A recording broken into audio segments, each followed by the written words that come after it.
सभी पत्रकार बंधुओं को नमस्कार। दिल्ली की जनता ने अरविंद केजरीवाल जी के दिल्ली सरकार के कामों को देखते हुए एमसीडी के चुनाव में एक बड़े सपने और उम्मीद के साथ दिल्ली को एक साफ सुथरा शहर बनाने की उम्मीद के साथ, जन आकांक्षाओं को पूरा करने की उम्मीद के साथ केजरीवाल जी को एमसीडी में भारी समर्थन के साथ जिताया। आम आदमी पार्टी को भारी समर्थन के साथ जिताया। और आपने देखा होगा कि किस तरीके से तमाम जद्दोजहद के बाद, तमाम कोशिशों के बाद भी भारतीय जनता पार्टी अपने साजिशों में, अपने प्रयासों में सफल नहीं हो पाई जो मेयर के चुनाव में करना चाहती थी। और डॉक्टर सेली ओबराय जी, हमारे साथी आले मोहम्मद इकबाल साहब, इन दोनों ने मेयर का चुनाव जीता, अच्छे मतों से जीता, अच्छे ढंग से काम किया जितना भी समय इन लोगों को मिला। 26 तारीख को फिर से मेयर और डिप्टी मेयर का चुनाव होना है। पार्टी के शीर्ष नेता, दिल्ली के मुख्यमंत्री, पार्टी के राष्ट्रीय संयोजक आदरणीय अरविंद केजरीवाल जी ने तय किया है कि मेयर पद के लिए 26 अप्रैल को होने वाले चुनाव में डॉक्टर सेली ओबराय जी फिर से हमारी प्रत्याशी होंगी और डिप्टी मेयर पद के लिए आले मोहम्मद इकबाल साहब ये हमारे प्रत्याशी होंगे। तो डिप्टी मेयर और मेयर जो अभी तक थे वो आगे भी होंगे और जैसे पहले जीत दर्ज की ऐसे इस बार भी भारी मतों से ये लोग चुनाव में जीतेंगे। 26 अप्रैल को चुनाव प्रस्तावित है। तो ये शुभ समाचार दिल्ली के लोगों को, मीडिया को देना था कि केजरीवाल जी ने और आम आदमी पार्टी ने तय किया है कि अगला जो टर्म होगा मेयर और डिप्टी मेयर का डॉक्टर सेली ओबराय और डिप्टी मेयर के लिए आले मोहम्मद इकबाल, ये हमारे प्रत्याशी होंगे। आज ही इन लोगों का नॉमिनेशन है, तो नॉमिनेशन आज ही ये लोग फाइल करेंगे।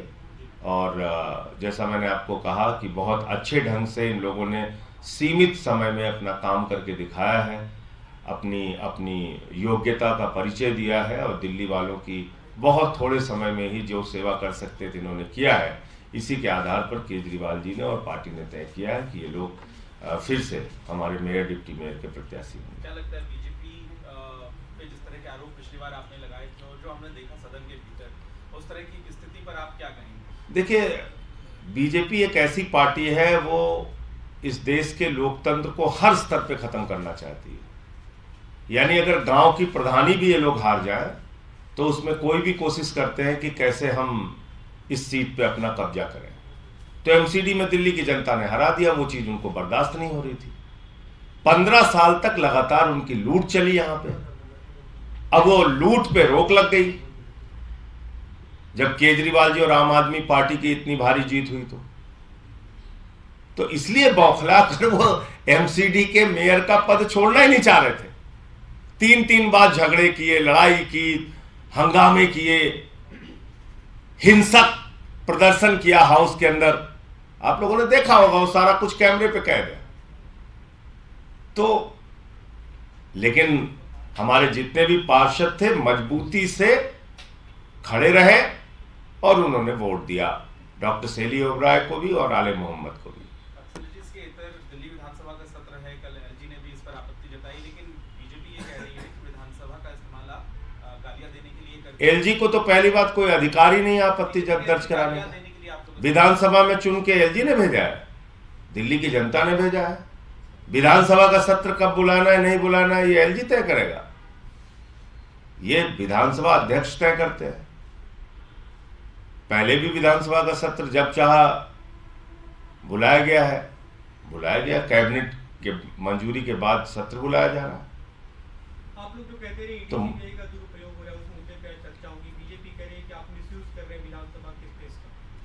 देखिए, ऐसा है कि अगर इस देश की जांच एजेंसियां सरकारों को गिराने के लिए काम करेंगी तो उसकी चर्चा विधानसभा और लोकसभा में नहीं होगी तो कहां होगी? अगर इस देश की जांच एजेंसियां नरेंद्र मोदी जी के इशारे पर जांच करेंगी तो आप मुझे बताइए कि उस पर चर्चा अगर विधानसभा में, सदन में और राज्यसभा लोकसभा में नहीं होगा तो कहां होगा? ईडी के बारे में मैंने बताया तो आपको डिटेल। ईडी ने कहा 14 फोन मनीष सिसोदिया ने तोड़ दिए, डिस्ट्रॉय कर दिए, और उसी के आधार पर माननीय न्यायालय ने मनीष सिसोदिया की जमानत याचिका रद्द कर दी। इतना बड़ा झूठ ईडी बोल रही है, इतना बड़ा झूठ। अब बताइए इसकी चर्चा होनी चाहिए नहीं होनी चाहिए? एक राज्य के शिक्षा मंत्री को, एक उप मुख्यमंत्री को उठा के आपने जेल में डाल दिया झूठे बयान के आधार पर। 6 लोग अब तक लिखकर दे चुके हैं न्यायालय में, उसका भी सच मैंने उजागर किया था कि भाई हमसे दबाव बनाकर जबरन बयान लिया गया। इसकी चर्चा विधानसभा में, लोकसभा में, राज्यसभा में नहीं होगी तो कहां होगी? मैंने तो खुद ईडी के मिसयूज का मामला देश के संसद में उठाया, राज्यसभा में उठाया तो बंद कर दो राज्यसभा। एलजी साहब को बोलो जाके राज्यसभा भी बंद करना। मैंने उठाया था ईडी के मिसयूज का मामला, उनके 3000 छापेमारी में 0.5% कन्विक्शन रेट का, और मुझे प्रिविलेज कमेटी का नोटिस मिला है, मैं वहां सारे साक्ष्य दे रहा हूं ईडी किस तरीके से मिसयूज करती है अपने पावर का। तो अब मैं चाहूंगा कि हाँ बताएं। एक सवाल और था, विपक्षी एकता की बात कर रहे हैं, कांग्रेस के साथ खड़े भी दिखते जब राहुल गांधी के खिलाफ कुछ होता है। अजय माकन ने सीधे तौर पर मुख्यमंत्री पे हमला बोला है, भ्रष्टाचारी बताया है, या उसी पैसे को इस्तेमाल अपने खिलाफ करते हैं, तो ये उनकी कथनी करने में अंतर नहीं दिख रहा है? देखिए, एक तरफ कांग्रेस के अध्यक्ष खड़गे जी अपना समर्थन देते हैं फोन करके अरविंद केजरीवाल जी को, दूसरी तरफ उनके पार्टी के नेता अजय माकन लेख लिख रहे हैं। तो कांग्रेस पार्टी आपस में संवाद नहीं करती या बातचीत नहीं करती या इतनी कंफ्यूज है, या क्यों ये जानबूझ के कर रहे हैं? अजय माकन का बीजेपी से क्या रिश्ता है, बीजेपी से उनकी क्या साठगांठ हुई है, ये तो वही बता सकते हैं। जब उनकी पार्टी का राष्ट्रीय अध्यक्ष अरविंद केजरीवाल जी को समर्थन दे रहे हैं, तो वो अगर अरविंद केजरीवाल के खिलाफ लिख रहे हैं, आम आदमी पार्टी के खिलाफ लिख रहे हैं, तो निश्चित रूप से बीजेपी से कोई साठगांठ हुई होगी उनकी। एक छोटा सवाल और है। एक और सवाल है, मल्लिकार्जुन खड़गे ने पीएम मोदी को चिट्ठी लिखी है जातिगत जनगणना को लेकर। कल ही कर्नाटक में एक सभा में राहुल गांधी ने कहा कि 2011 में जो कास्ट सेंसस हुआ था उसके आंकड़े जारी किए जाए। देखिए, जाति जनगणना होनी चाहिए, पूरे देश में सारे विपक्षी पार्टियों की मांग है। बिहार में नीतीश जी और तेजस्वी जी मांग कर रहे हैं, स्टालिन जी तमिलनाडु में मांग कर रहे हैं, जाति जनगणना होनी चाहिए। उससे भाग क्यों रहे हैं लोग? क्योंकि मैं बता रहा हूं ना आपको, मैं तो बार बार इस बात को कहता हूं, ये वो पार्टी है जिसकी मातृ संस्था आरएसएस ने 97 वर्षों में एक भी दलित और पिछड़ा वर्ग का अपना प्रमुख नहीं बनाया। 97 ईयर्स की हिस्ट्री में, 97 वर्षों के इतिहास में एक भी दलित और पिछड़ा आरएसएस का प्रमुख नहीं है। तो जिसकी मातृ संस्था ही दलितों और पिछड़ों को सम्मान नहीं देती है, उनकी एंट्री बैन है, वो जाति जनगणना कैसे कराएंगे? तो इनकी मानसिकता की वजह से ऐसा है। सर, आरएसएस का भी जिक्र किया, मोहन भागवत एक बयान दिया, उसने कहा कि जब समाज से लोग भरोसा खो देते हैं तो मिस्टरीज फायदा उठाते हैं, धर्मांतरण होता है, ये बयान दिया उसने। तो समाज से भरोसा क्यों खो रहा है उसको उनको देखना चाहिए, उस पर आत्मचिंतन करना चाहिए। समाज भरोसा क्यों खो रहा है, क्या कारण है उसके? डॉक्टर सैली ओबराय जी और आले मोहम्मद जी भी अपनी बात रखें। सभी साथियों को मेरा नमस्कार। सबसे पहले मैं बहुत बहुत धन्यवाद करना चाहूंगी माननीय मुख्यमंत्री अरविंद केजरीवाल जी का, जिन्होंने एक बार दोबारा और पुनः मुझे मेयर कैंडिडेट नॉमिनेट किया। दिल्ली की जनता ने बड़ी उम्मीदों के साथ आम आदमी पार्टी को नगर निगम में चुना है, और बहुत से सपने हैं दिल्ली की जनता के, एक साफ सुथरी दिल्ली देखना चाहते हैं, स्वच्छ दिल्ली देखना चाहते हैं। और मैं पूरा आश्वासन देती हूँ माननीय मुख्यमंत्री अरविंद केजरीवाल जी का कि जो सपने दिल्ली की जनता के हैं, जो उम्मीदें दिल्ली की जनता को हमने दिखाई हैं, और जो विजन है माननीय मुख्यमंत्री अरविंद केजरीवाल जी की दिल्ली को लेके, नगर निगम को लेके, उस उम्मीदों पर, उन सभी उम्मीदों पर मैं पूरी तरह से खरी उतरूंगी। और जैसे अब तक ईमानदारी से और मेहनत से काम करती आई हूँ, वैसे ही आने वाले टाइम में उसी मेहनत और ईमानदारी से अपने काम को करूंगी। बहुत बहुत धन्यवाद।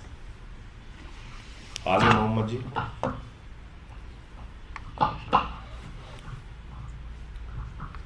साथियों, सबसे पहले आप अपने दिल्ली के मुख्यमंत्री आदरणीय अरविंद केजरीवाल जी का दिल की गहराइयों से धन्यवाद करता हूं कि फिर से मुझको और शैली ओबराय जी को फिर से एक मौका दिया, दिल्ली नगर निगम का इस एक अहम जिम्मेदारी हमको दी। बड़े भाई और हमारे राज्यसभा सांसद संजय सिंह साहब का धन्यवाद। दिल्ली की जनता ने जो हमको एक मजबूत मैंडेट दिया है नगर निगम के अंदर, जैसे उसने दिल्ली सरकार के अंदर विधानसभा में दिया, ऐसे ही एमसीडी के अंदर हमको एक मजबूत मैंडेट दिया है। जो केजरीवाल साहब ने 10 गारंटीज हमको दी हैं, हमने उस तकरीबन इस 40 दिन के अंदर जो हमको मिले, लगभग 40 दिन, इसके अंदर उसको एक मजबूती के साथ एक रोड मैप तैयार करा है। हम दिल्ली की जनता को एक ऐसी राजधानी बना के देंगे, चाहे उसमें दिल्ली सरकार हो और दिल्ली नगर निगम हो, कि जिसके चर्चा पूरी दुनिया के अंदर होंगे। और दिल्ली नगर निगम को एक नंबर 1 नगर निगम अरविंद केजरीवाल जी के नेतृत्व के अंदर बनाने का हम काम कर रहे हैं। प्रयास के साथ साथ मजबूती के साथ हमने रोड मैप बनाया है। आने वाले पूरे 1 साल बाद हम आपके साथ इसी प्रेस कॉन्फ्रेंस में बैठ के दिल्ली की जनता को भी बताएंगे, आपको भी दिखाएंगे कि जो काम पिछले 15 साल नहीं हुए, वो आम आदमी पार्टी के अंदर अरविंद केजरीवाल जी के नेतृत्व के अंदर हम लोग एक साल के अंदर, आने वाले 1 साल के अंदर उन 10 गारंटीज को लेके गली गली कूचे कूचे दिल्ली के 250 वार्डों के अंदर काम करने की हम तैयारी कर रहे हैं। मैं इसी के साथ साथ अपनी पार्टी का और शीर्ष नेतृत्व का माननीय मुख्यमंत्री अरविंद केजरीवाल जी का दिल से धन्यवाद करता हूँ। धन्यवाद। हाँ,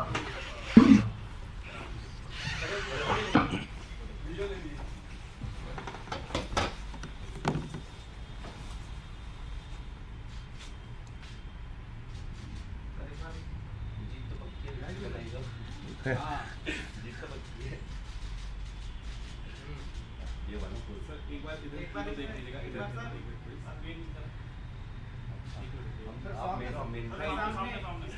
सामने भी देख लीजिए। Thank you sir. सर इधर एक बार देख लीजिएगा प्लीज। अरे सर प्लीज फोटो तो काम आएगी।